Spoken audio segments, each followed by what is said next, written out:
Lady Hands and Her Judgmental Friends. Written by Mench A. Cassell. Once upon a time, in a faraway place called Bodyville, there lived 5 friends: Miss Eyes, Mr. Nose, Miss Ear, Lady Mouth, and Lady Hands. They were happy. Most of the time they would sing, play, and enjoy their cozy life. Of all the friends, Miss Eyes was always bragging.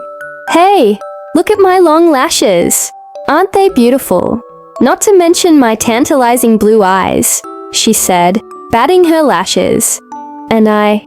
She paused.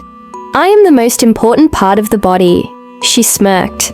"Without me, you guys are useless." She laughed. "You need me. Without me, you can't see." Mr. Nose got upset. "Not so fast." He sniffed and snorted. "I am important too. Without me, how would you smell the flowers and the sweet aroma of fresh cookies?" he said. "Smelling is just as important." "Huh, very funny," Lady Mouth said, with a disdainful smile. "I'm beautiful too. Look at my new colored braces." She smiled, showing off her shiny braces. "And check out my bright red lipstick," she added. "I'm very important too. Without me, how could you eat those cookies, talk, or even sing?" She started singing.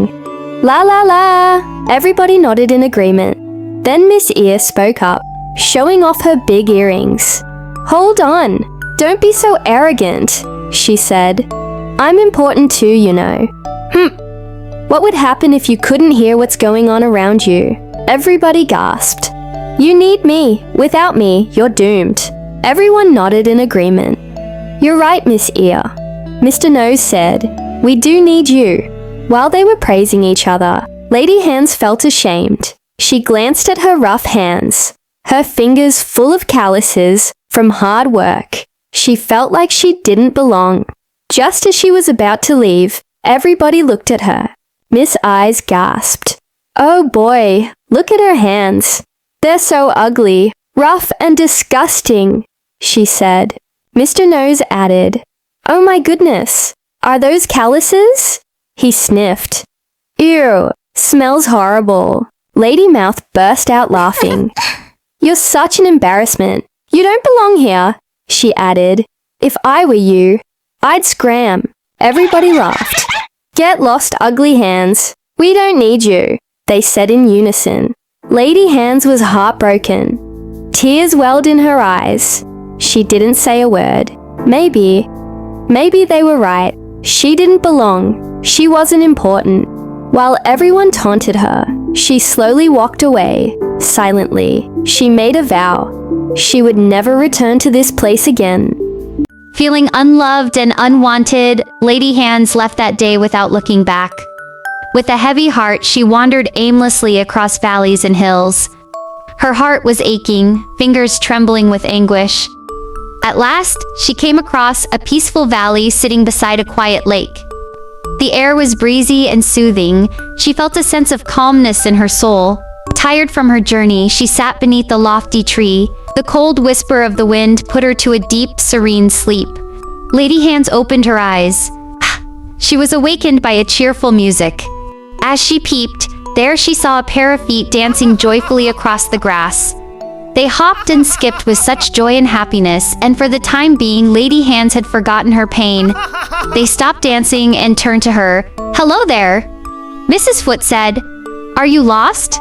Lady Hands smiled sheepishly. "I'm sorry. Didn't mean to interrupt," Lady Hands said. "I'm just passing through. You look tired. Well, you are welcome to stay." Mr. Foot smiled, then he glanced at his wife.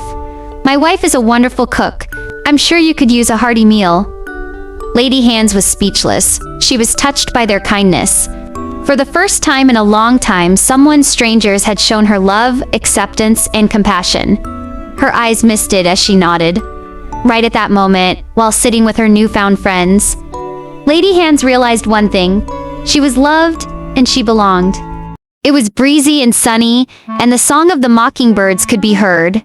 As usual, Miss Eyes, Mr. Nose, Miss Ear, and Lady Mouth were lazing around. I'm so happy that Lady Hands is no longer here, Miss Eyes said. She isn't one of us, she added. Mr. Nose giggled. I know, I can't stand her smell. I'm glad she no longer lives here, Miss Ear added. I can't stand her ugliness, she laughed. Enough talking about her. It's so depressing, Miss Eyes cried in annoyance. Let's do something exciting today. Let's play catch, shouted Miss Eyes. Yeah, cool, said Lady Mouth. Then after we play, we can bake our favorite cookies, said Mr. Nose. Don't forget my favorite cupcakes too, added Miss Ear. Okay, grab the ball so we can play, Miss Eyes said. Then there was silence. Then suddenly they realized one thing. Miss Eyes couldn't catch the ball. Mr. Nose couldn't throw the ball. Lady Mouth couldn't bake cookies or cupcakes. And Miss Ear? Well, she couldn't even put on her earrings. Everyone panicked. What are we going to do? Cried Miss Eyes, fear in her voice. We're helpless. Useless. Cried Lady Mouth. We made a terrible mistake. We kicked Lady Hands out, muttered Miss Ear quietly. We were so mean to her, Mr. Nose said, his voice cracking. We need to find her, Miss Eyes said. We need to make things right. Miss Eyes, Mr. Nose, Miss Ear, and Lady Mouth made one important decision to find Lady Hands and make things right.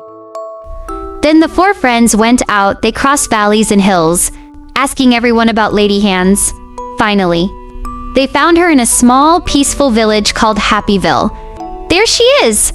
They shouted. Their hearts were full of joy and excitement. Lady Hands was laughing and talking with her new friends, Mr. Foot, Mrs. Foot, and even Baby Toes. She seemed different, happy, and strong. They walked quietly towards her. Lady Hands turned around, surprised to see them. Lady Mouth hesitated, but walked closer to her. Lady Hands, we've come to apologize, she said. Lady Mouth looked down, embarrassed. We're sorry. We were mean to you. Mr. Nose added. We were wrong about you.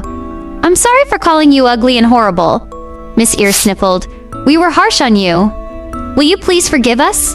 Miss Eyes sighed heavily, wiping her eyes. I'm sorry for treating you badly. Please, Lady Hands. Will you forgive me? Lady Hands' eyes misted. She looked at them closely, remembering how they had treated her, calling her names, saying she was ugly and stinky. Then she looked up, smiling. I forgive you. Everyone deserves a second chance. They jumped and cried out in joy. Thank you, Lady Hands, for giving us a second chance, they said in unison.